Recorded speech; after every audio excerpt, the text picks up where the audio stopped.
Baba, katika jina la Yesu Mwenyezi Mungu, Mungu wa Ibrahimu, Isaka na Yakobo, ni wakati njema na kuinua na kutukuza neno lako kwa ajili unastahili. Asante kwa ajili ya wakati umetulinda tangu Januari mpaka wakati huu tumeingia katika hema lako. Tunakuomba Kristo tupatie roho ya kutii na kunyenyekea machoni mwako. Tunaomba Baba tuongoze vile upendavyo Baba. Tunaomba utupatie roho ya kunyenyekea na kutii Baba. Nimegeuza na kuvunja kila madhabahu ya giza na kila roho inaweza kuinuka kinyume cha mafundisho, roho ya utatanizi na nguvu za giza na siamuliza kusimuni sipate kushindwa. Najua ya kwamba wewe unastahili kwa kila jambo. Onekana mahali hapa katika nabii, ukafungue waliofungwa kwa ajili ya neno lako. Naomba ukatembee katika manabii na wainjilisti na mitume Baba. Naomba ukatengee katika wafuasi na wageni wameingia mahali hapa wakutane na neno lako. Naomba ukashuke na ukanifungue ukanijaza kwa ajili mimi ni chombo chako. Naomba niongoze katika mafundisho Baba. Ukatawanya kila nafsi za giza na roho wako atawale sasa hata milele. Katika jina la Yesu takatifu nimeomba nikiamini. Amen.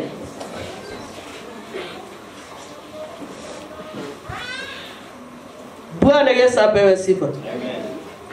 Bwana inuliwe. Mafundisho ya leo naenda kutoka katika kitabu wa waraka wa kwanza wa Yohana 4. Barua ya Yohana wa kwanza.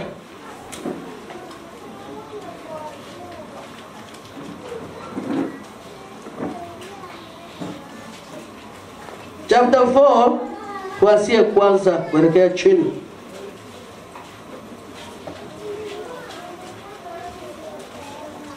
Bwana Yesu apewe sifa. Bwana inuliwe. Tunaenda katika maandiko ya waraka wa kwanza wa Yohana 4 kuanzia 1 kuelekea chini. Maandiko yatuambia hivi: wapenzi, msiliamini kila roho, bali sijaribu hizo roho kwamba zimetokana na Mungu. Bwana Yesu apewe sifa. Amen. Bwana inuliwe. Amen. Ni kitabu ambaye kiliandikwa kwa ajili ya Wakristo wote. Bwana Yesu apewe sifa. Bwana inuliwe. Amen. Maandiko yatuambia ya kwamba Yesu Kristo akawaambia kwamba wasiamini kila roho, bali wasijaribu hizo roho ya kwamba zimetokana kwa Bwana ama zimetokana wapi, ama kwa sababu ya manabii wa uongo wengi wametokea duniani.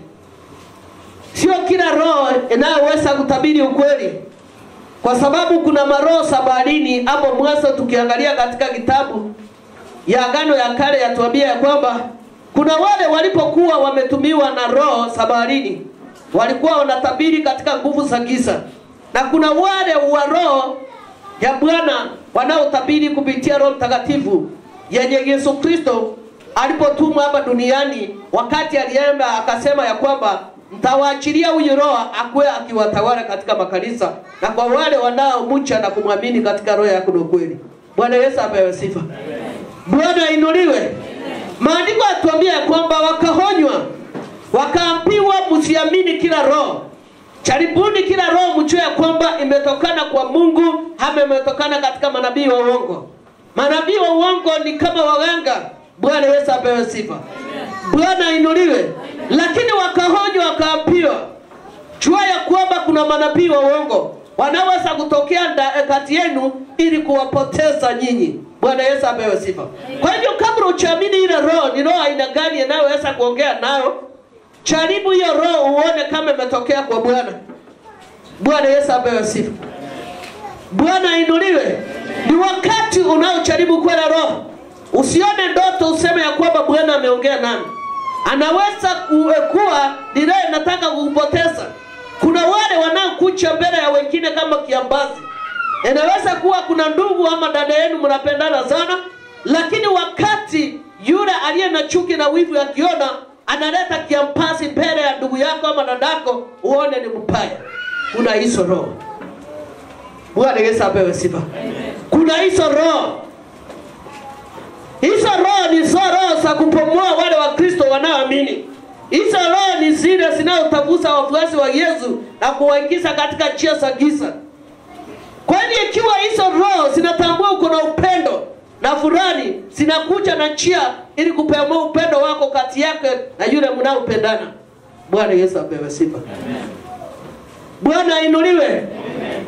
Shetani anatafuta wafuasi wake katika njia mingi. Hataki kupotea yeye mwenyewe. Anataka apate wengine wa kupotea nao. Bwana Yesu apewe sifa. Usipokuwa mtu wa kuomba na kusama katika maombi, utachua hizo roho. Bwana Yesu apewe sifa. Bwana inuliwe. Hizo roho sikukaka katika makanisa. Bwana Yesu apewe sifa. Sana sana katika kanisa za kiroho.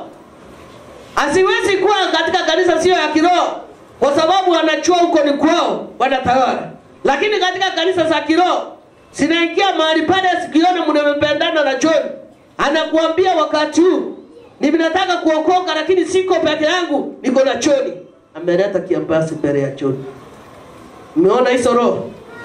Ni zile zinataka kupomoa upendo wa Kristo kati ya mwingine na yule mwingine. Sio John ni mbaya, lakini kwa chini ile roho ya uongo imejua kwamba kuna wale mnapendana na umemuondoa katika kiroho, anakuambia John tuko na yeye katika safari ya giza.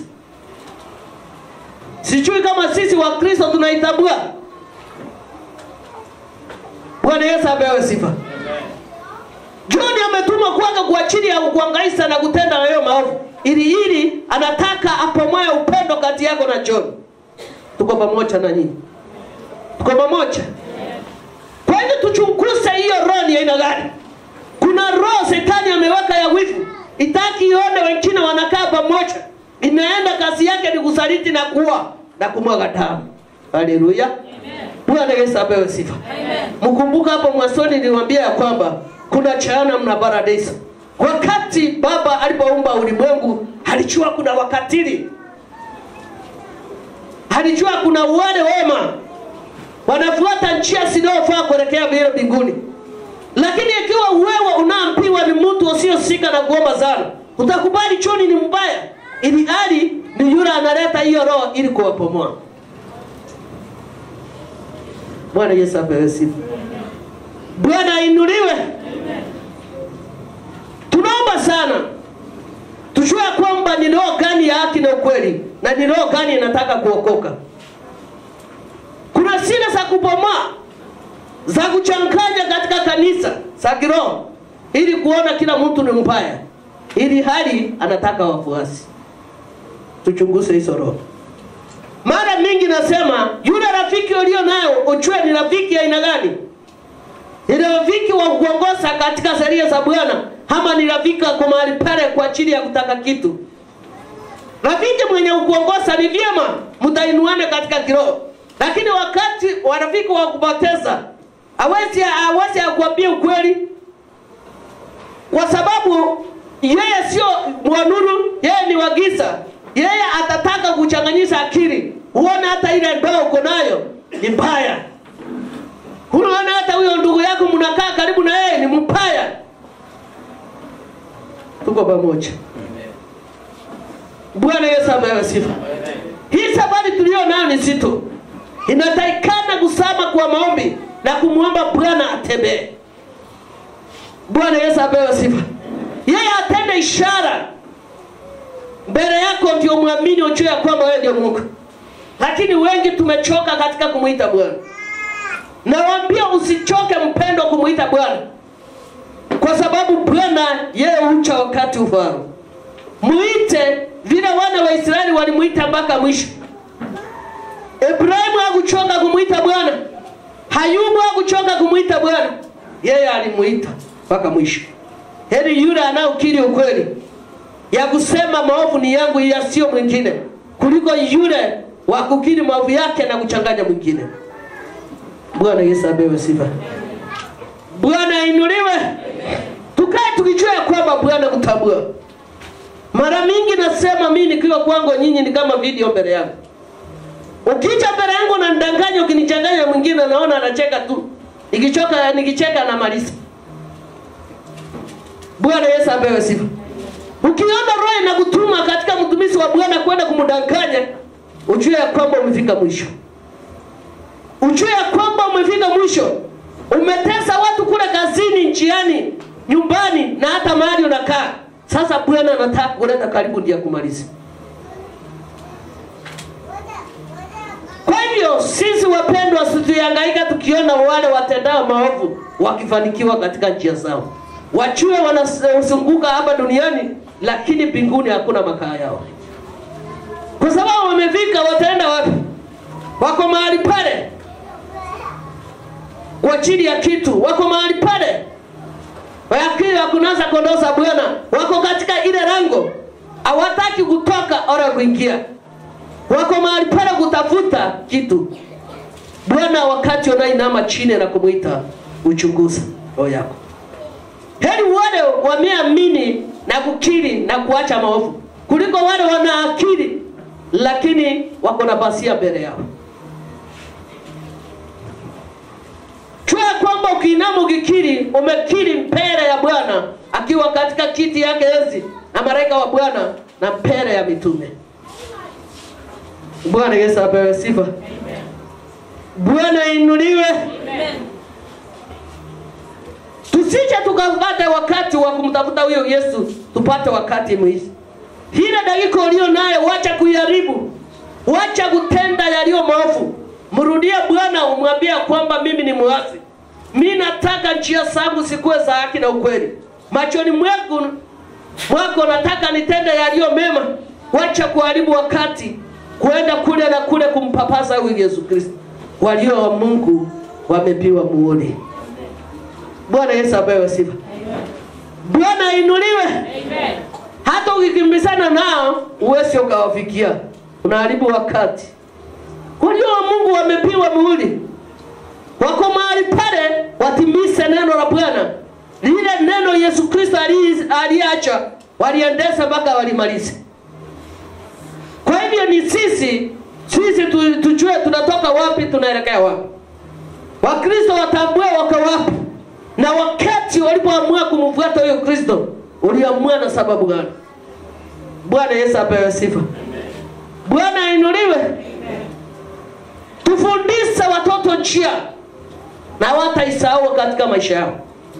Lakini watoto wakisikia unakaa ukisengenya fulani, ukisengenya madamu fulani, watakuwa na hiyo spidi wakigua, wanajua kuna masekenyo. Bwana Yesu apewe sifa. Bwana inuliwe. Amen. Bwana Yesu apewe sifa. Amen. Na nena na kitu nimesuia kutoka kwa watoto wawili watatu. Nilimuuliza wao unasema nini? Na hiyo mambo walitoa wapi? Sinisikia mama na dadi wakiongea. Hiyo ni mfano gani tunaleta kati ya watoto? Nilisikia mama na dadi wakiongea, fulani ni mbaya katika ile kwaya. Kipatie hii kwaya uwezi ukaiongoza. Umeona upaya wa fulani lakini wako uchaitambua. Eni yule anaonekana upaya na anakiri anaombewa. Na wewe unaichufisha kanda ya basia ukisema tuko katika safari. Bwana Yesu apewe sifa. Watoto peke yao watatuanika. Watoto peke yao watatuanika vijijini mahali wako. Watatuanika mashuleni mahali wanaenda. Wanafika wakati wanaulizwa wewe unafanya nini? Hivi ndivyo mama na dadi waliniambia nifanye. Na mbona hawajasema jirani aliniambia? Ida wa kanisa aliniambia, mama na dadi. Bwana Yesu apewe sifa. Wacha Bwana atawale kwa watoto. Ikiwa ni wakati kuwa CID akuwe akimaliza masomo. Funza mtoto njia nzuri, ndiye akikuwa akuwe na nini hataisahau. Akienda mahali pale akiwa shuleni akikosa, sasa ametandikwa vibogama 5. Nasema wewe ulitoa wapi tabia? Ati ni mama aliniambia. Tumechianika ama hatuchachianika? Umetoa wapi tabia? Unaongea juu ya rida wa kwa na sisi hatumjui. Nilisikia mami na dadi wakiongea kwa pamoja. mwanzoni mmesikia Sidi akisema dhambi yenye imejificha ni nini? Ni mauti. Lakini yeye yule ametokea na kuonekana anaombewa. Yesu akawaambia wanafunzi wake, wagonjwa ndio wanahitaji daktari, lakini wenye sio wagonjwa wanahitaji nani? Na mgonjwa atahitaji daktari ikiwa ataenda hospitalini aseme mimi ni mgonjwa. Lakini ikiwa atakula kwa hospitali hawezi akasema yeye ni mgonjwa, daktari hawezi akamshughulikia hata akiona yeye ni mgonjwa. Tuko pamoja? Hata akiona yeye ni mgonjwa, hata akiona amepeleka rafiki ama amepeleka ndugu yake, atatibu yule aliyepeleka, hata mwambie wewe ni mgonjwa, kwa sababu atabishana pamoja na Bwana Yesu apewe sifa. Bwana inuliwe. Maandiko yatuambia kwamba tusiamini kila roho. Mwingine atakuja sema nilikuota hivi, niliona hivi, na wewe unaamini lakini sio mnabii ya ukweli, kwa sababu kuna wale hapa wale niliwaambia wamejificha ili kubomoa wengine katika imani. Wamejificha wapate kubomoa wengine katika njia za imani. Wakubomoa yule ni haraka kumfuruta usema ya kwamba hata mimi unajua niliambiwa hivyo. Na vile niliambiwa hivyo hata wewe umeambiwa hivyo. Kuja nikuonyeshe. Kwa sababu ya imani hapa unamfuata na unapotea. Hii safari ni sido mpendwa. Inatakikana tusikane mikono. Kwa sababu hakuna wakati unaweza kujenga nyumba na upige ukitumia mikono yako, utaumia. Nyumba itasimama lakini wewe utaumia. Na kumbuka wakati wake wa Yesu Kristo unafika. Na ukifika wengi watasiaga meno na kulia sana. Watamtafuta, watamkosa. Bwana Yesu apewe sifa. Amen. Bwana inuliwe. Maandiko yatuambia katika ili mwamjua roho wa Mungu. Kila roho ikiriayo kwamba Yesu Kristo amekuja katika mwili yatokana na Mungu. Na kila roho isiyomkiri Yesu Kristo atokani na Mungu. Na hii ndiyo roho ya mpinga Kristo ambaye amesikia kwamba hacha na sasa imekwisha kuweko duniani. Bwana Yesu apewe sifa. Amen. Ati kila mtu anaweza kukiri ya kwamba roho yacha itokana kwa Mungu, huyo ndio anaye Yesu Kristo katika ndani yake. Na yeye anasema ikiwa Yesu Kristo alizaliwa katika mwili, hiyo ndio anayechua Yesu Kristo. Lakini mpinga Kristo hawezi akakiri haya yote. Anataka kila kitu amuone hiyo Yesu Kristo. Hata muongojea lakini ataona ile ilionekana wakati Farao alikataa kuachilia wana wa Israeli. Wapinga Kristo wako katika makanisa, hata kazini ukiwa wake, hata nyumbani ukiwa wao. Ndio kwa sababu paradiso na jehanamu iliwekwa. Kwa wale wakatili wataenda kuangamia. Kwa wale wanangojea wakimuomba huyo Bwana, bila Ayubu alizidi kumuona, wataona ufalme wa mbinguni. Bwana Yesu apewe sifa. Bwana inuliwe. Maandiko yatuambia kwamba hawa wanaokiri ya kwamba yeye Yesu Kristo atatoka na Mungu, hao ndio ya roho ya kupinga Kristo ambayo umesikia kwamba yacha na sasa imesaa kuja. Kwa hiyo roho wapinga Kristo wako. Kuna wale wa Mungu lakini wapinga Kristo ni wengi. Na kumbuka wako katika mabarabara, mipagani na kila mahali wakitafuta wafuasi. Kwa hiyo usikubali wewe Mkristo uliokoka upeane roho yako kwa wale wapinga Kristo. Kipeane roho yako kwao, watakunyakua haraka na kukuingiza katika njia za giza kwa sababu wanataka wafuasi. Bwana Yesu apewe sifa. Na utawezaje kuwajua hawa isipo wewe uombe zaidi? Uwezi ukawajua ikiwa wewe utasama kwa maombi. Ambie Bwana akupatie hekima na werevu na busara. Yesu Kristo wakati alipokuwa na wanafunzi wake 12, alijua kati yao kuna mmoja atamsaliti, lakini akongojea siku ya mwisho. Bwana Yesu apewe sifa. Ingekuwa ni wewe wakati huo ungefanya nini? Bwana Yesu apewe sifa. Uamini usiamini wako, na wako kwa ajili ya kupomoa ile tunda iliyo takatifu ndani yako. Kwa hivyo wakati ni kuomba na kuchunguza yule rafiki aliyo karibu na yeye ni wagani. Wengi wamepomea wengine kwa kanisa, wako nje.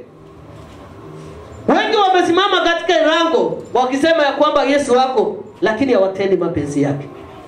Wengi wako mahali pale wameungana kwa ajili ya kudhulumu na kuharibu kazi ya Bwana. Bwana Yesu apewe sifa. Utawatambua kivipi ikiwa wewe utaomba sana na kusama na kuepukana na maovu? Bwana Yesu apewe sifa. Bwana ainuliwe. Ni wakati wa kumtafuta Bwana na kumwabudu katika roho yake na kweli, na kutambua ni nani aliye na roho ya Bwana na ni nani aliye na roho ya ukaidi ya Shetani. Bwana Yesu apewe sifa. Roho ya Bwana sio roho ya kuchinua. Roho ya Bwana ni roho ya kunyenyekea, ni roho ya kumwongojea Bwana. Lakini roho ile ya kuchinua na kuchikamba mbele ya wengine si ana roho ya Bwana. Lazima tumwongojee kwa Bwana, tukue katika hali yeye peke yake anapenda. Tukubali kufinywa ndio Bwana atengeneze njia mahali pasipo na njia. Bwana Yesu apewe sifa. Ni wakati wa kumuita usiku na mchana, yeye apenye njia mahali pasipo na njia. Bwana Yesu apewe sifa. Kwa hiyo tujue kwamba kuna mpinga Kristo na kuna Roho Takatifu. Huyo mpinga Kristo hakuna roho chafu ndani yake. Kila mahali anaenda hachi amani, hachi baraka, anaacha mfurugano na vita kati ya wengine. Yeye wengine wakipanga hivi, yeye upomoa. Bwana Yesu apewe sifa. Bwana inuliwe. Amen. Kwa hivyo utaitambua kupitia matendo yake na matunda yake. Mti usiozaa matunda mwema unastahili ukatwe. Utakatwa na njia gani? Utaweza kuyakata wewe ama utafanya aje? Tamuita Bwana na yeye atende mapenzi yako. Hii ni wakati wa kumuita Bwana. Vile kitabu ya Yeremia tuambia usihangaike ukiona wale watenda maovu wakifanikiwa katika njia zao. Wamefika, wewe hujafika kwa Baba. Lazima uombe ukimwongojea ufike kwa Bwana. Wao wako hapa tu wanafurahishwa na ulimwengu, lakini wamemwasi kwa sababu wamejiona wamefika, hawajui kama kuna safari mbele. Lakini wewe unayotambua hii safari tulio nayo na sita, tutaishinda kwa imani, na katika hii safari inataka uvumilivu na maombi na kusikana mikono. Wewe ndio utashinda vita. Bwana Yesu apewe sifa. Ni nyinyi watoto wadogo mwatokana na Mungu, nanyi mmewashinda, kwa sababu yeye aliye ndani yenu ni mkuu kuliko yeye aliye katika duniani. Bwana Yesu apewe sifa. Maandiko yatuambia ya kwamba nyinyi watoto wadogo mwatokana na Mungu, nanyi mmewashinda kwa sababu ya aliye ndani yenu. Kwa hivyo mnashinda kazi ya ibilisi kwa sababu yeye aliye ndani yenu ni mkubwa. Hanamaanisha akisema nyinyi watoto. Unajua mtoto ukimpiga silabu saa moja hivi dakika kidogo anakimbia tena anachaka na wewe. Lakini ndio upige mtu mzima, atanungunuka, atakuchukia, atafanya mambo mengi. Ndio arekebisha mtoto mdogo ni haraka kurekebisha. Lakini mtu mkubwa atainuka juu yake akiongea maovu. Bwana Yesu apewe sifa. Lakini maandiko yatuambia yeye akatumia akasema nyinyi watoto wadogo, kwa sababu yeye aliye ndani yenu ni mkuu kuliko yeye aliye katika duniani.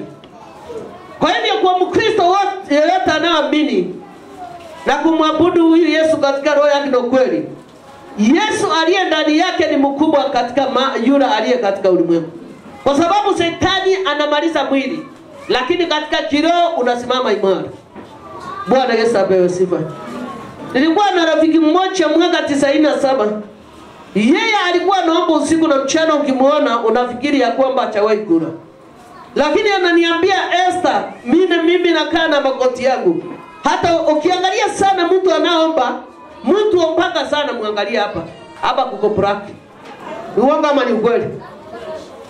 Utashinda hii vita ikiwa unalala unaomba saa 7, saa 8, unaomba saa jioni, asubuhi mara mingi uko katika shughuli.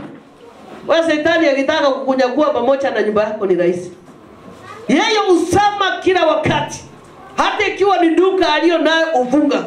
Uenda kule mahali pa siri kwa nyumba yake. Umwabudu Bwana. Nani anaona vile Waislamu wanafunga? Hata akifika saa 7 wanafunga wote biashara isiri. Ni uongo? Lakini Mkristo anaweza kufunga biashara. Anasema ni wasting of time. Kwa sababu anatafuta pesa. Lakini Muislamu anachua kusali. Bwana Yesu apewe sifa. Anachua kumtafuta Mungu wake. Lakini Mkristo hawezi akafunga ati asema aende. Hapana. Yeye ako mahali pale. Na Mkristo mwingi mwenye anaombanga mchunguze katika hapa magoti yake. Imeturn to black. Bwana Yesu apewe sifa. Amen. Bwana inuliwe. Amen. Muangalie katika magoti. Uliza mwenzako wewe umeturn to black katika magoti. Lazima ujue huyo mtu anaomba sana. Ukijua Muislamu anaomba sana, muangalie hapa. Bwana Yesu apewe sifa. Kwa hivyo ni wakati wa kutafuta Bwana. Sio wakati wa kurandaranda huku na kule na mambo yasiyofaa. Sio wakati wa kuweka mikutano isiyokupendeza au kufurahisha. Mwabudu huyu Bwana ndiye apate kulinda nyumba yako na vitu yote ulio navyo. Bwana Yesu apewe sifa. Yeye dada aliniambia kwamba yeye uomba hata akifika sieni mpaka amefika saida anatembea anasikia roho wa Bwana anamuumiza. Bwana Yesu apewe sifa. Hakisikia anamuumiza ndani yake, akitembea hata ikiwa fungi lakini wananena na Mungu. Anamwambia sasa hii sababu niko nayo uongozi. Na katika kila mahali naenda baba utamaraki naonekana. Christmas tulikula 25. Sijui wengi ni wengi waliombea hiyo chakula. Walisahau wakaanza kusherekea. Ilifika kwa meza tano. Kuja tukule tusherekee. Kitu ya kwanza ni picha. Ni uongo ama ni kweli? Bwana Yesu apewe sifa. Muinue Bwana kwa kila wachambo. Liwe nzuri liwe baya. Huyo mshukuru. Chua vile unaokaribia huyu Yesu Kristo. Mwanamke alipogundua ya kwamba hakutaka mwambie, akaenda akagusa vazi lake, nguvu za Yesu Kristo zikamwishia. Na alijua kuna mtu anahitaji. Kumaanisha kwamba huyo mwanamke alimgusa kwa imani. Alimgusa kwa imani. Bwana Yesu apewe sifa. Amen. Unajua hiyo tarehe 25 sio wote walikuwa na vitu ya kuzerekea. Lakini nashukuru kwa wale waliotoseka na ile walipata. Walitoseka na ile walipata na kumshukuru Bwana. Lakini wale waliopata kidogo na kunungunika, uombe sana. Kwa sababu ile ulio nayo hiyo raha. Uwache ukafananisha kama rafiki ama jirani yako. Ukiwa kukosa kununua kiatu, shukuru Bwana. Kiatu kiko mbele 2021. Bwana Yesu apewe sifa. Amen. Bwana inuliwe. Amen. Unajua Bwana akona mpango wa kila mmoja vile yeye peke yake apendavyo mwenyewe. Wewe tuache kupangia huyu Yesu Kristo. Tupe mioyo yetu kwake, ndiye atabaraki atubagie yeye. Kwa sababu mipango ya Bwana ni mema. Na wakati wa Bwana ni mwema. Bwana Yesu apewe sifa. Bwana inuliwe. Maandiko yatuambia 10 mstari wa 5, hao ni wa dunia. Kwa hiyo wanena ya dunia na dunia huwasikia. Bwana Yesu apewe sifa. Maandiko yatuambia kwamba tumewashinda kwa wale wa dunia, nao wa dunia wanena kwa yale yote ya dunia. Bwana Yesu apewe sifa. Bwana inuliwe. Wale wa dunia wanaosikia dunia. Bwana Yesu apewe sifa. Lakini kwa wale wa Yesu Kristo wanatii na kufuata sheria zake, wanasikia sauti ya Bwana inanena nini. Wanaogopa kutenda yaliyo maovu. Wanaogopa kudhulumu mtoto wa jirani yake. Wanaogopa kusaliti mwenzake. Kwa sababu wanaogopa kutenda yaliyo maovu mbele ya Bwana. Lakini wale wa dunia wanayafuata yale ya dunia. Wanachigamba katika ya dunia. Wanasahau ya kwamba wanataka kusikwa mkono. Wanataka usaidiwa. Unajua mtu mchinga akishiba anajiona. Hawezi akakutambua kuto ukinywa strong tea. Anajiona, anasema sina nini, kama chobu niko naye, nakula vizuri, nikitaka mavazi fulani nakuwa, lakini anasahau yule aliyempatia roho. Bwana Yesu apewe sifa. Aliyempatia uhai wa kuishi. Kwani hawezi kujua mwingine kama jirani? Akiona hivi anapita, anagonga mlango. Anaambia mtoto, wewe nisipate mkitembea na watoto wa fulani. Bwana Yesu apewe sifa. Bwana inuliwe. Bwana Yesu apewe sifa. Ndio maandiko yatuambia kwamba walio wa dunia wanafanya ya dunia, lakini walio wa Mungu wanaogopa kudhulumu mwenzake. Wanampenda vile alivyo. Hawana ubaguzi yoyote katika safari ya wokovu. Wanajua hata wakati mmoja na yeye atainuliwa. Wakati mmoja na yeye atainuliwa. Lakini walio wa dunia wakiinuliwa hawatakuona kama kitu. Wataona wewe uko mahali pale kwa ajili ya kutaseka, kwa ajili ya kufanya mambo yasiyofaa, lakini wanasahau wamefika. Katika hii safari hatujafika hata kuota. Tunahitaji kusikana mikono. Wewe jiulize, nimesikana mikono na mtu aina gani? Nimesikana na mtu wa kuniongoza katika njia za Bwana, ama nimesikana kusema ya kwamba leo tutapigana na fulani tumtoe kwa kazi. Tutapigana na fulani wachane na mume na mke. Tutapigana na fulani akirudi sura asipite sura. Umechelewa. Umechelewa kwa sababu Yesu alikuwa anapanga Lioni akirudi sura atakuwa na kireti gani, atakuwa na alama gani, na atakuwa namba gani. Kwa hivyo wewe unapanga, unaharibu wakati. Kwa sababu maombi yake ilifika Januari. Sio saa hii inafika. Hata wakati leo naombiwa ni ya kutopa hapo. Haleluya. Amen. Pia Kristo makofi. Tuko pamoja. Kwa hivyo wale wanaotenda ya ulimwengu wafanana pamoja na ile ya ulimwengu. Wamefika kwa sababu hakuna mahali wanaenda, wako mahali pale kwa ajili ya kutaka kitu. Lakini wale wa Mungu wanajipanga usikana mikono na kuenda katika hii safari. Bwana awaose usiku na mchana ndio wapike kule kwa Baba wakiwa makamilifu. Bwana Yesu apewe sifa. Wanaomba huyu Yesu Kristo usiku na mchana wakimwambia tupatie nguvu na uvumilivu katika hii safari. Nirudie. Wale walio dunia wanapanga kuangamiza mwingine, kumtoa katika utakatifu, kupomoa nyumba yake, kurudi kule shuleni asielewe. Lakini kumbuka wale wa shule maombi yao iliombwa Januari. Tukasema wabarikiwe, tukasema sisi zote wabarikiwe. Tuwabarikiwe, tukasema sisi zote wabarikiwe. Alafu kuna jambo Mungu anaweza kubariki, anaweza kuraniwa. Hakuna. Kwa hivyo tuachane na mambo ya ubatuli, tumridhie Bwana. Tusema Bwana tunakutaka sasa. Badilisha maisha yetu na mioyo yetu. Ikuabudu katika roho yako na kweli. Tujue kwamba alipo sipo hapa duniani sio kwetu. Duniani kuko kwa wale waasi, kwa sababu wao wamefika. Lakini ikiwa wewe hapa duniani sio kwako, chikakamue katika hii safari. Itisa Bwana nguvu na imani na uvumilivu. Bwana Yesu apewe sifa.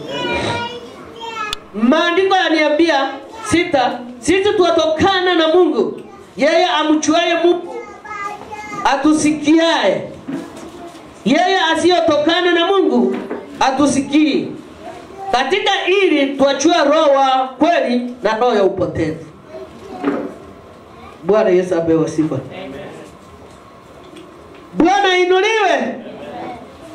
Kupitia huyu Yesu Kristo, wanafunzi wake walichua roho ya ukweli na uongo. Bwana Yesu apewe sifa. Bwana inuliwe.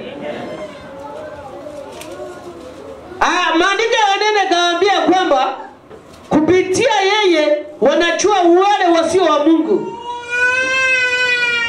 na kupitia yeye wanachua wale wanaotokana na Mungu na roho wa Bwana. Kwa hivyo hayo yote mwanzoni niliwaambia lazima kuwe mtu wa kuomba sana ndio tambue ni nani aliyo rafiki wa ukweli na rafiki lakini adui.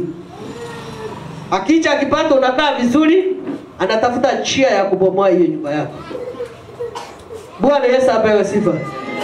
Akipata ukiwa unaimba vizuri hapa, anakasa sauti yako isije kasikiki. Na kipawa nani anapeana? Ni nani anapeana kipawa? Akienda kule kazini apata unafanya kazi vizuri, hata director anakutambua, anatafuta njia mkosana na director. Usahau yeye ile karamu ilimwajiri, yeye ilikuajiri. Bwana Yesu apewe sifa. Amen. Haya yote yatokana na roho. Lakini tunaambiwa kuna roho mtakatifu na kuna roho takatifu. Kuna roho wa Bwana na kuna roho ya manabii wa uongo. Hao wako katika makanisa mingi katika kiroho. Bwana Yesu apewe sifa. Kwa hivyo utawatambua hao wa roho wa uongo wakati utasoma katika maombi. Na pia kutoka hapa aseme nimetuma. Tukiwa katika madhabahu tutachua yule ametumwa. Na kabla hajatumwa tunachua kuna nabii anakuja. Kwa hiyo hawezi akastukia hapa tuambie ametumwa. Bwana uchuliza wake mapema. Tutachua huyo nabii wa uongo. Mimi ni mwinjilisti, mimi ni mwalimu, mimi ni nabii. Amefika hapa ndiye amesema roho wa Bwana akituma mnabii lazima uchulize kabla ya kufika. Hiyo ndio kasi ya roho. Lakini mwenye kufika hapa kustukia ni roho. Mzee tuambia kwamba kuna mwingine ameingia hapa ameniambia yeye ni nabii. Na hiyo roho alikuwa ameleta na report. Na anajua katika nabii Powerful Christian Church kuna manabii. Utajua hiyo sio nabii wa kweli. Wewe kama wewe mwanadamu utamtambua vipi? Utamtambua achekiwa unakaa katika masengenya na vitina na kupiga wengine vita baridi. Uwezi ukatambua. Na wakati mzima unakaa katika vikundi kuongea juu ya fulani, baadaye kujipatia time ya kuomba na kutafuta uso wa Bwana. Uwezi ukamtambua. Bwana Yesu apewe sifa. Amen. Kwa hivyo yeye ni mwema kwa kila wakati, akituma wake lazima wale walio ndani wachilize. Kuna nabii atakuja. Hiyo tombewa, kiwa kuna trouble, roho ataonyesha. Lakini mwenye kustukia anasema mimi ni mhubiri na anakaa kati yenu. Bwana Yesu apewe sifa. Bwana inuliwe. Maandiko atuambia 7, wapenzi na mpendane kwa kuwa pendo latokana kwa Mungu.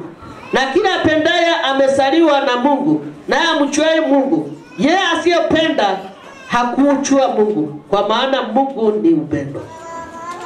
Akawaidisa akawaambia, hii ni barua iliyoandikwa. Bwana Yesu apewe sifa. Akawaambia kwamba wapenzi mkiwe na upendo, kwa sababu upendo unatokana na Mungu. Bwana Yesu apewe sifa. Na amchaye Mungu ako na upendo, na upenda kumchua Mungu, kwa maana Mungu ni upendo. Bwana Yesu apewe sifa. Mungu mwenyewe ni upendo. Kuna kitu kimoja mimi mama wa kiroho aliyonifundisha. Akiniambia ukiona adui wako amekupiga vita zaidi mpende. Anakupiga vita, anasema wewe muombe. Muombe gani itafika kama hayo? Itafika, kwa sure iweze kufika. Anakuonyesha upendo na usiku anakupiga vita. Anakuonyesha upendo, jana anakuambia uniombee mbele na nyumba yangu. Muombe gani itaweza kufika hayo? Maandiko mama wa kiraka niambia waendelee kumpenda vita yake ipigane na yeye mwenyewe. Bwana Yesu apewe sifa. Amen. Bwana inuliwe. Amen. Sisi wote tunataka upendo. Sisi wote tunataka nyumba zetu zikae na amani. Sisi zote tunataka watoto wakirudi wakae na amani na upendo, si ndio? Lakini nawauliza hivi. Unaweza kukamua ng'ombe ikiwa inakupiga tege, unaipatia nyazi, sasa unaipelekea karibu na kupiga tege, utaipelekea tena? Sieta kumwa meno kemu. Uwezo ukaiwea? Ndio kila mara nasema tutoke ndani ya basia. Tutoke kabisa, tumurudie pale. Hofu liitwa roho. Hii ni agano jipya. Agano jipya inarekebisha agano la kale katika maandiko matakatifu.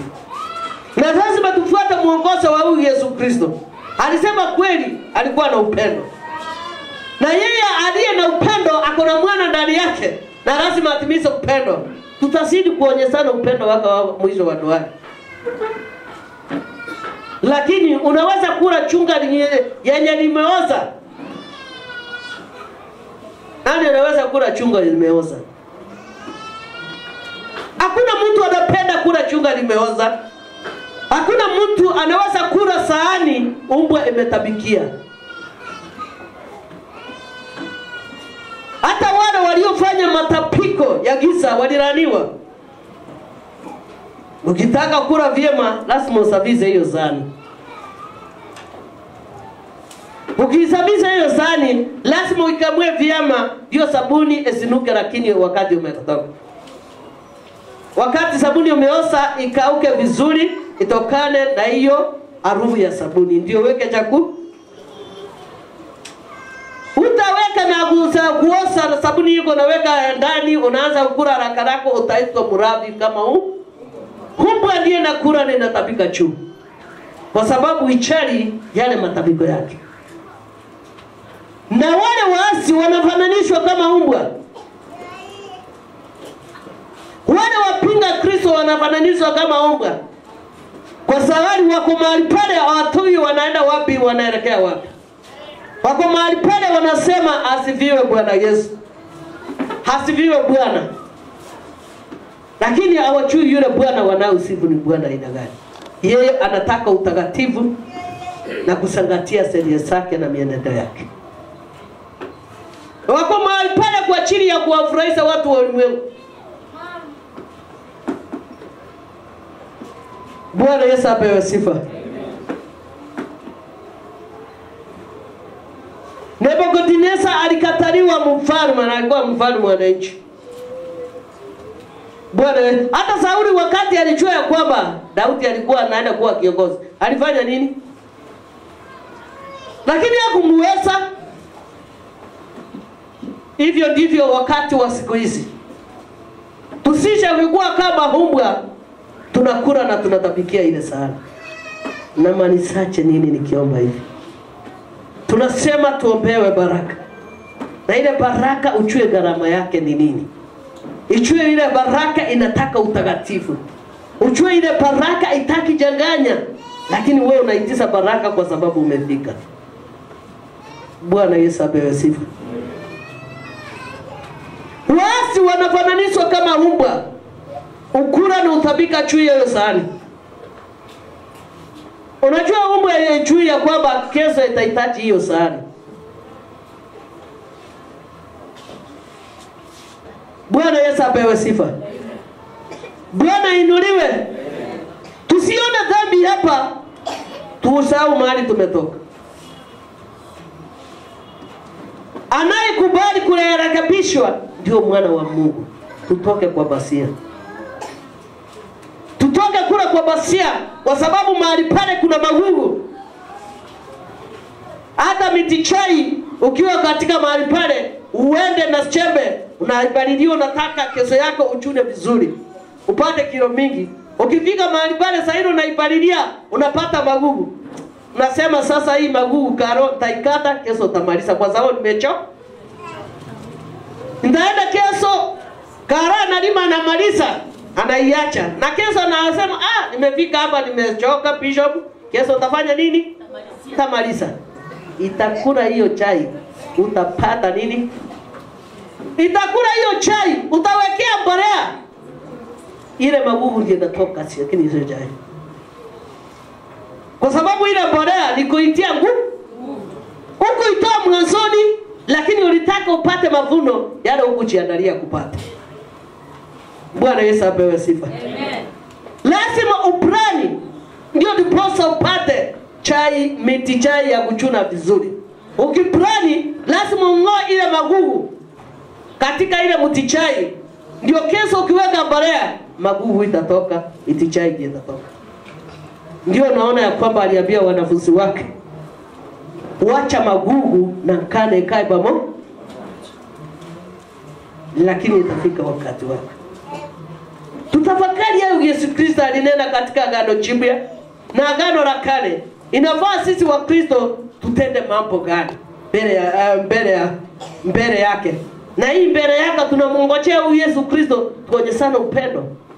Tunangojea huyu Yesu Kristo ndio tubadilike. Itakuwa right.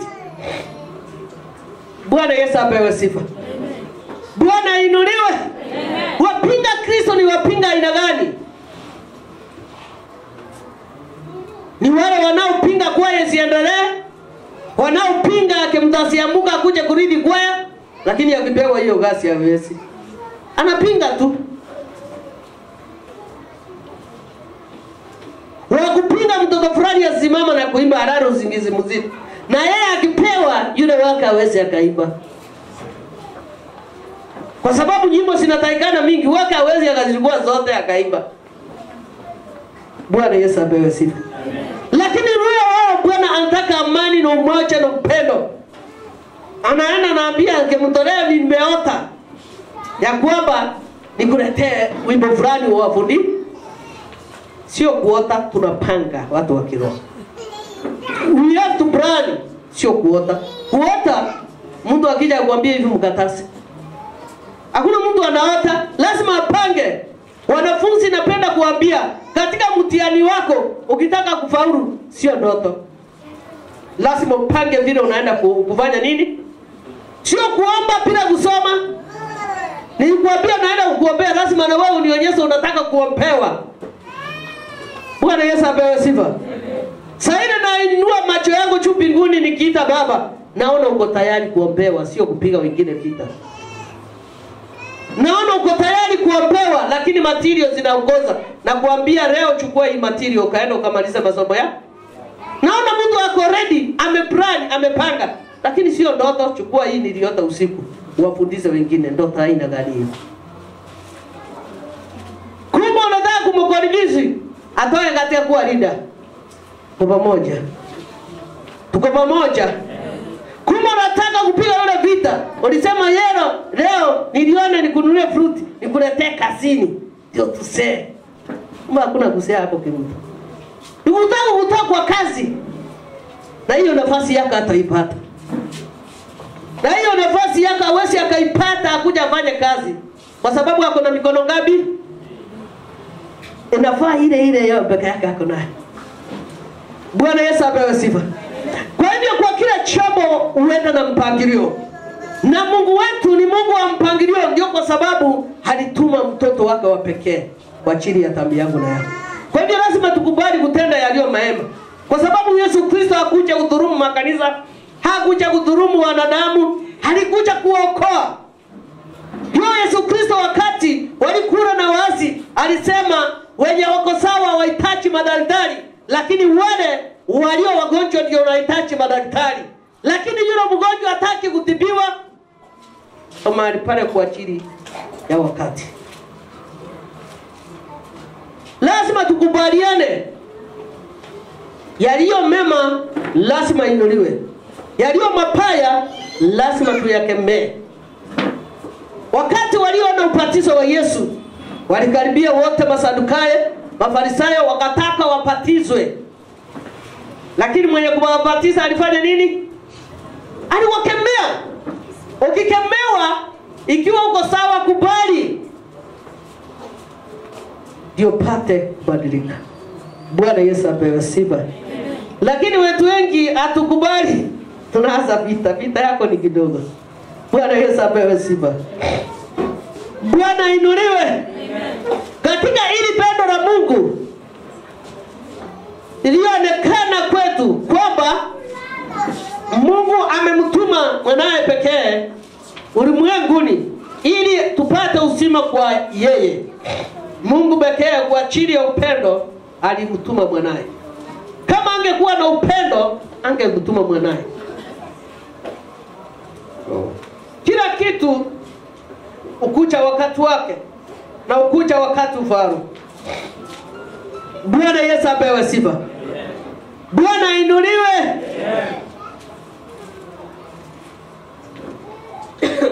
Wakati kijana alimaliza university, alianza kuongea mbaya juu ya marekcha waliomfundisha mpaka akawa daktari.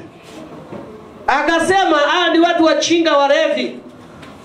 Achua baba yako ni baba yako. Hata akiwa mrefi mheshimu kila alivyo.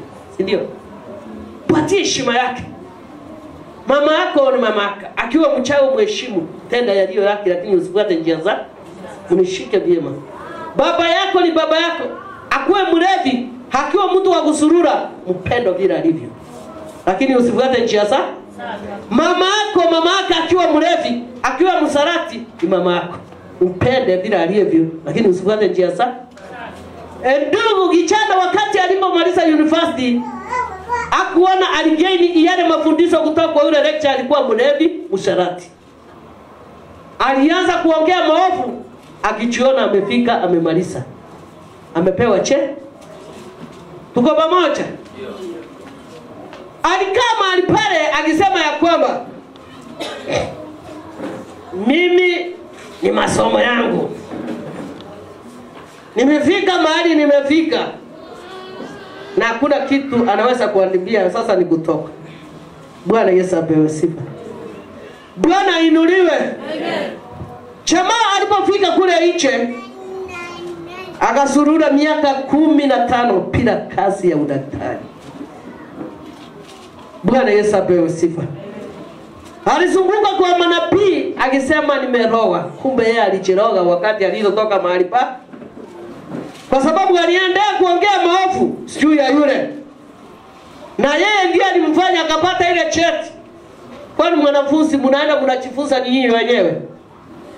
Mko na wale wa kuongoza na lazima muheshimu. Usipoheshimu yule mwalimu anayekufunza, hawa mrevi alivyo vivi, utatoka huko ukiwa negative.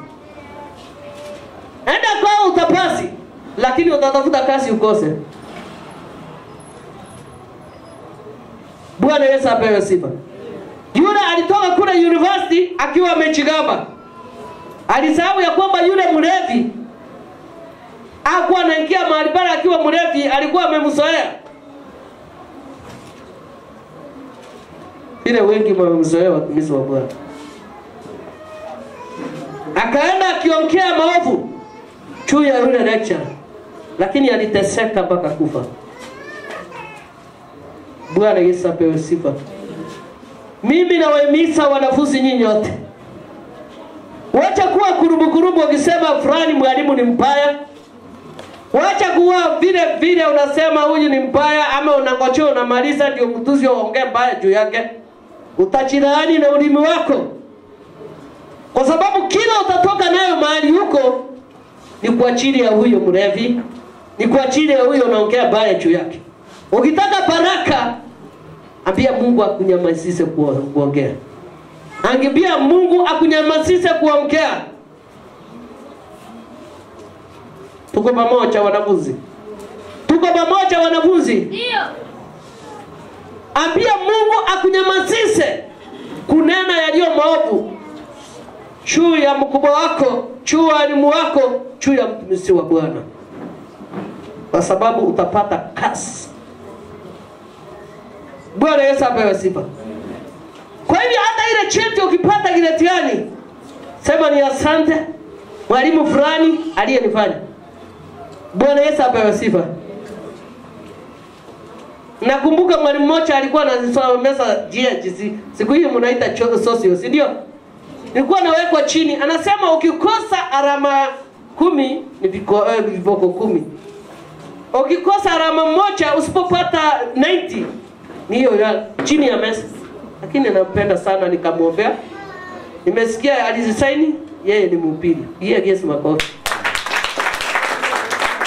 Alizisaini, yeye ni mhubiri. Kwa hivyo kazi ya Bwana lazima tusuka. Singemchukua. Nilimpenda vile alivyo. Kwa sababu hakunigusa roho, alinigusa mwili. Ndio akili yangu ijue ya kwamba mbele kuna shida. Sikuona mahali pale niliona mbele kuna shida. Lakini wewe mwanafunzi ukienda katika darasa unafura ati kwa sababu ulipiwa jana, unamfulia wiki mzima. Tasika pule, my friend. Lazima kuwe mtu wa kutii na kunyenyekea na kutenda yaliyo haki. Bwana Yesu apewe sifa. Bwana ainuliwe. Amen. Maandiko yatuambia kwamba yeye Mungu alikuwa wa upendo, ndiye akatuma mwanae akaacha akavia. Kwa sababu yeye alikufa kwa ajili yangu ndio tupate kuokolewa, yako na yangu. Kwa hivyo upendo kwa Mkristo inatakikana. Uchanisi ile vita umepiwa vile vile. Onyesha upendo, pigana na vita yake. Bwana Yesu apewe sifa. Bwana ainuliwe. Amen. Upendo wako utaonekana kwake. Na upendo Bwana ujitirisa vile apendavyo. Bwana Yesu apewe sifa. Yeye ni Mungu mwaminifu, yeye ukucha wakati uvaro. Tusije tukapepa kazi nzito ya Shetani ndani ya mioyo yetu. Ndio tukapate laana. Bwana Yesu apewe sifa.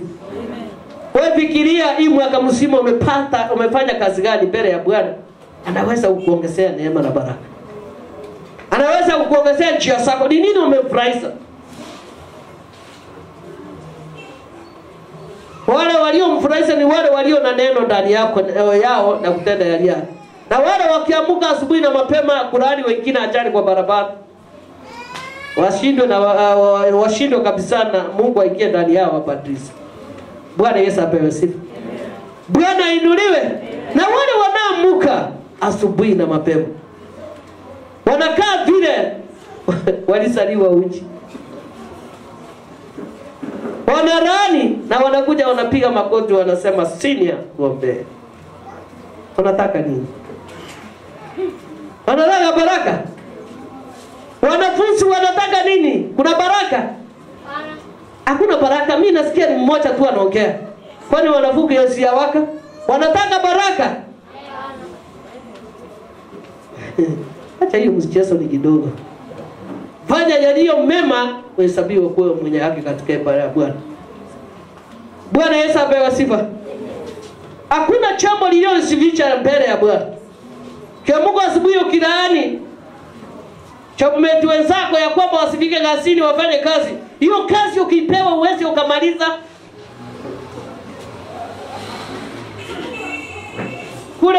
Kule kusimuni hakuna baraka. Lakini kule kwa baba kuna baraka. Bwana Yesu apewe sifa. Bwana inuliwe. Tubadilishe fikra zetu usionekane sio takatifu. Kiwa wewe ulio na mwana wa Mungu ndani yako lazima uwe na upendo. Upendo ndio ulifanya Yesu Kristo akakuja kutukomboa. Alituma na Baba. Bwana Yesu apewe sifa. Maombi yetu itakuwa moja ikiwa tutaomba maombi moja. Ikiwa hii serikali ugonjwa taisa ikiwa tutakuwa nilimo. Lakini nashukuru Bwana kwa yeye yote alitenda tarehe 25. Ni uanga ama ni ukweli? Ukuja wakati ufao. Maafa yakakuwa mingi.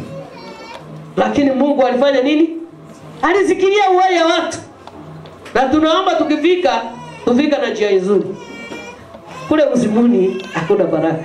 Igusia meno na moto usiosimika. Bwana Yesu apewe sifa. Na watoto mkuliza shuleni, wacha kuenda kufanya kazi ya ubatili mahali bwana. Fanya kazi iliyo njema ndio Mungu akukumbuka katika masomo yako.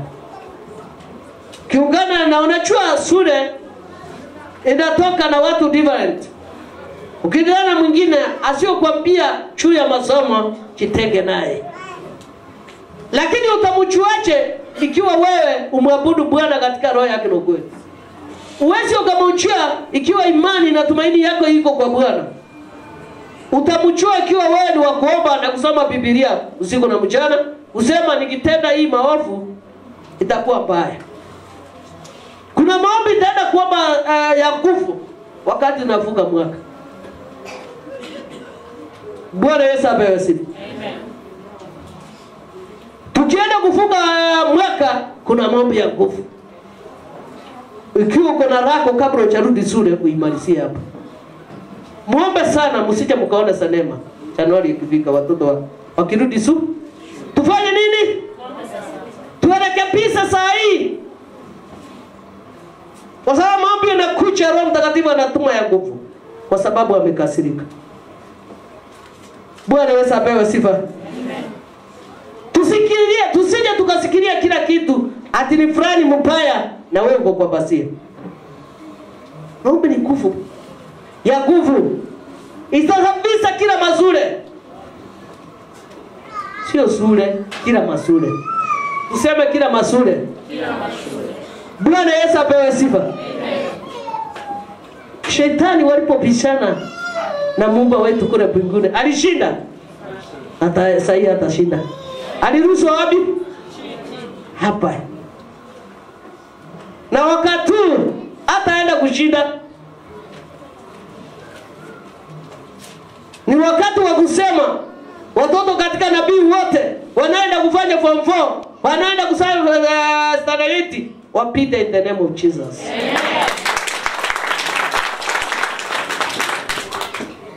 Wewe umeona ya kwamba Roho wa Bwana amelala. Roho wa Bwana jarara. Anachua walio wake. Anachua nani ataenda kupita. Kiwa wewe unajichanganya katika masomo yako, ole wako. Utaona fumbi usipoenda kutubu na kuungama. Lakini wale wamepiwa muhuri lazima wapite in the name of Jesus. Lazima wafunguliwe in the name of Jesus. Leo tunasema ya kwamba mkienda mahali pale muende kusoma. Michezo mingine tuache kando. Kana yule anayekwambia nataka unifundishe hii, nataka nisome hii. Utokana na masomo wachana. Kwa sababu hiyo itakuwa vea. Vea ni kusika ile kitabu, kuombea yule mwalimu anayekufundisha. Na kumwambia hapo sijaelewa. Lakini wewe ukikaa ya kwamba yule asielewe, una waste saa yako ungesoma, unangangana na yule anaenda kuelewa na anaombewa na Nabii Esther. Bwana apewe sifa. Amen. Maombi yataomba kabla ya kufunga mwaka. Amen. Iwe kesa isiwe itatoka. Amen. Na Mungu atagusa wale wameamua kuguswa. Amen. Lakini sio wale wako katika basia. Ukitaka uko ng'are, lazima uweke sabuni ya kutosha. Uweke maji, iwe baridi iwe moto, ung'are. Utaweka maji nusu karayo, unadanganya wengine unaoga. Lazima maji kuwe full. Ekusafisha sawa sawa. Ndio mwana wa Mungu anataka yule mtu anayejaza maji kwa beseni na kuoga vyema. Bwana Yesu apewe sifa. Hili ndilo pendo, si kwamba sisi tuliompenda Mungu, bali kwamba yeye aliyetupenda sisi kumtuma mwanae kuwa kipatanisho kwa dhambi zetu. Yeye peke yake alituma mwanae ili tupate kuwa patanisho kwetu. Kwa hivyo upendo unapatanishwa na huyu Yesu Kristo. Kiwa wewe una Yesu Kristo, wewe ukawa na upendo ndani yake. Uwezi ukahurumia mwingine kumrudisha kwa kitanda mwezi mzima. Uwezi ukaolewa kuona vibaya ukitoa fulani kwa kazi na analea watoto wake na wasomesea. Utaona ni kawaida kufutwa. Na ile kazi una mikono ino, uko na mikono mbili. Kwa hivyo wacha tukue na upendo. Ukiwa na upendo ndani yako utatenda yaliyo mazuri. Ukiwa na ukaidi ndani yako utatenda mema, takuwa mfuasi wa giza. Kwa hivyo tukatae kujificha kwa pazia. Okay? Mwabudu Bwana katika roho yake na kweli. Bwana awabariki.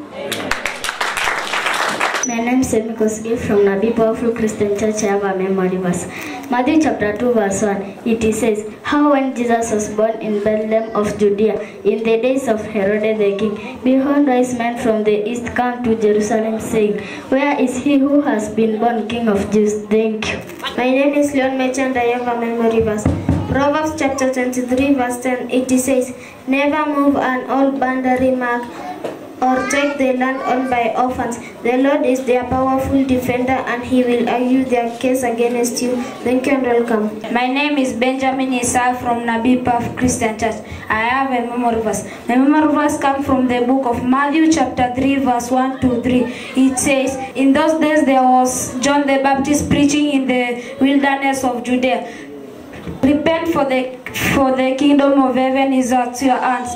For these words were spoken by prophet Isaiah when he said, he had someone was shouting in the wilderness, saying, prepare the way of the Lord and make his path straight. Thank you and welcome. My name is Sano Mogu from Nabii Powerful Christian Church and I have a memory verse. My memory verse comes from the book of Psalms chapter 120 verse 1. It says, when I was in trouble, I called to the Lord and he answered me. Thank you.